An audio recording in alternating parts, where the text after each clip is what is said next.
밥, 빵과 함께 인류 음식의 주축 중 하나를 책임지고 있으며 쌀의 종류나 조리 방식에 따라 같이 먹는 음식의 종류에 따라 밥이라는 음식이 매우 다채로워지고 반죽의 모양이나 속에 들어가는 재료, 밀가루의 종류에 따라 수많은 빵들이 만들어지는 것처럼 면발의 굵기, 모양, 길이만 다르게 성형해도 이미 엄청난 수의 면 요리가 탄생하는데 여기에 더하는 부재료나 면에 첨가해서 식감이나 색을 다르게 하는 첨가물도 생각해본다면 만들 수 있는 면 요리의 가짓수는 무한에 수렴하지 않을까 생각합니다. 심지어는 국물의 유무를 따져보거나 이 국물의 활용법을 생각해보면 더 엄청난 크기의 면 세계가 펼쳐질 것입니다. 이 지구에 존재하는 수많은 국가에는 그 나라를 대표할 만한 더 나아가 범지구적으로 유명한 면 요리가 분명 존재합니다. 길게 생각할 필요도 없이 잠깐만 생각해도 몇 가지의 면 요리가 떠오르실 겁니다. 빵 이야기에서 다뤘던 마르게리타 피자의 이탈리아 쿠키가 존재하는 것처럼 각 국가의 면 요리에는 각각의 이야기가 스며들어 있을 것입니다. 17번째 이야기가 될 오늘은 면, 국수에 대하여 나눠보도록 하겠습니다.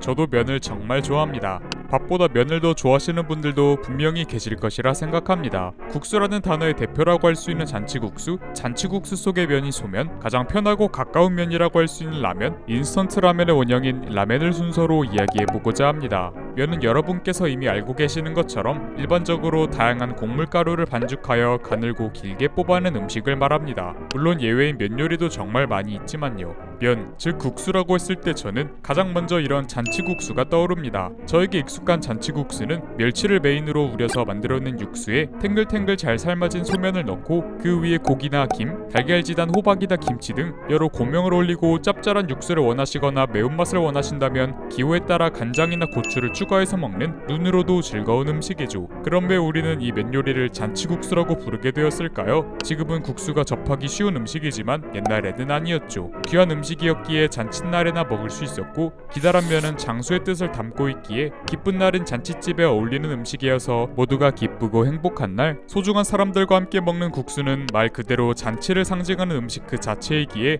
잔치국수라는 이름이 탄생했을 것이라 생각합니다.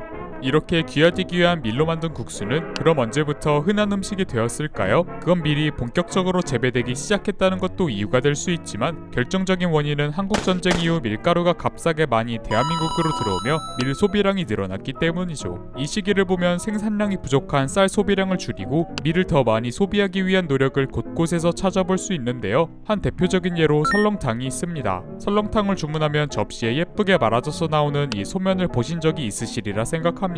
이는 전국적으로 밀가루로 만든 분식을 혼합해서 섭취하는 것을 장려했었기 때문인데 그 결과로 수제비 등의 형태로 음식을 소비하거나 음식 여기저기에 밀가루로 만든 식재료가 들어가는 것을 볼 수 있었습니다. 이제는 설렁탕을 먹으면서 없으면 섭섭한 소면인데 그 안에 새겨진 대한민국의 이야기가 있었네요.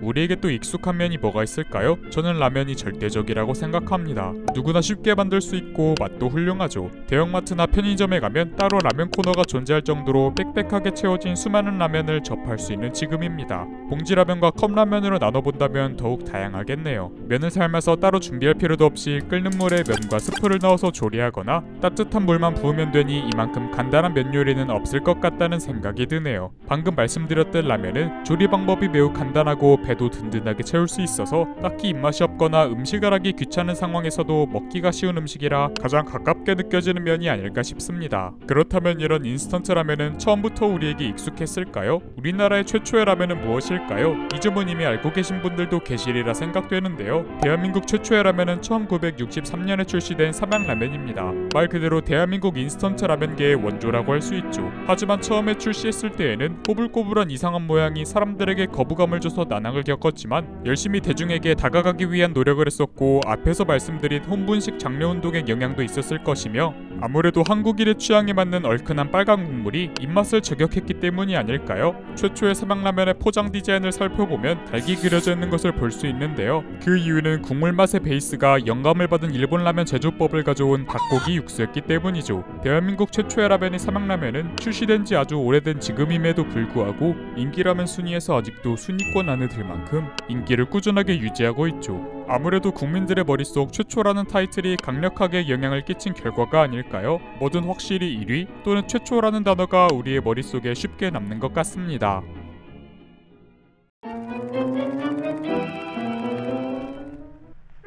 사실 우리 머릿속의 라면의 이미지는 인스턴트 라면이 맞습니다. 그렇다면 라면은 어떨까요? 일본에서의 라면은 인스턴트 라면도 포함되기는 하지만 가게에서 면을 뽑아 국물을 내고 여러 고명 및 재료를 추가해서 손님에게 내가는 하나의 요리일 겁니다. 라면과 라멘은 따지고 보면 같은 단어이지만 한국에서는 확실히 다른 음식이라고 구분짓고 있죠. 그 원인은 두 국가에서 라면의 출발이 달랐기 때문이라고 생각합니다. 한국은 이미 일본에서 제품화한 인스턴트 라면을 수입해서 첫 라면으로 대면했기 때문이죠. 사실 라면은 일본식 중화 요리입니다. 중국의 수타면 중 하나인 라면이 일본으로 넘어와 현지화된 케이스죠. 우리가 라면 가게 하면 떠오르는 이러한 가게에는 항상 가타카나로 라면이라고 써 있었는데요. 일본의 대표 음식이라고 할 수 있을 정도로 일본의 유명한 음식인데 왜 가타카나로 써 있을까라는 의문을 가졌던 저에게 해답을 주는 것 같습니다. 중국의 작장면에서 시작되어 여러 변화와 현지화를 거쳐 대한민국의 대표적 중화 요리인 짜장면이 되어서 우리가 지금 맛있게 먹을 수 있는 것처럼 일본에서 현지화된 일본식 중화 요리 라멘이 존재하는군요. 대한민국, 중국, 일본 서로 다른 3국이 지리적으로 가까이에 있어서 여러 문화와 역사가 여러 수단을 통해 공유되었는데요.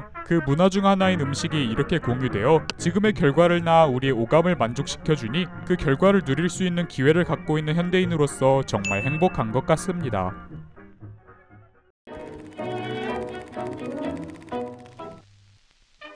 이야기만 해도 입에 침이 가득 고일 만큼 맛있는 면에 대하여 이야기 나눠봤습니다. 우리가 쉽게 주변에서 접할 수 있었던 음식들에 이러한 현대사가 있었다는 것이 정말 흥미롭습니다. 오늘 이야기해드린 면의 종류들은 밥과 빵 이야기와 마찬가지로 극히 일부에 불과합니다. 항상 이야기의 결론을 작성할 때면 아쉬움이 남았는데 오늘은 그 아쉬움이 더한 것 같습니다. 특히 동아시아 밖으로 나가지도 못했다는 것이 너무 아쉽네요. 그런 의미에서 다음 이야기에서도 면에 대하여 이야기를 더 나눠볼까 합니다. 서론에서 말씀드렸듯 면의 굵기, 면의 단면, 면의 길이, 면의 크기 등 면 그 자체에 대하여 나눠볼 이야기도 정말 많고 국물의 유무에 따른 면 요리의 종류나 각 국가를 대표하는 면 요리 등 하고 싶은 이야기가 정말 많습니다. 저는 오늘 나눠본 이야기 중에 설렁탕에 들어있는 소면 이야기가 가장 기억에 남는데요. 왜냐하면 식량난을 해결하기 위한 혼분식 장려운동이나 한국전쟁 등 슬픈 역사가 배경인 많은 사건들에 의한 시도의 결과물이 2025년 지금까지도 남아있기 때문이죠. 오늘은 설렁탕 속 소면의 의미를 생각해보며 설렁탕 한 그릇 어떤가요? 오늘의 채쇼는 여기서 마치겠습니다. 감사합니다.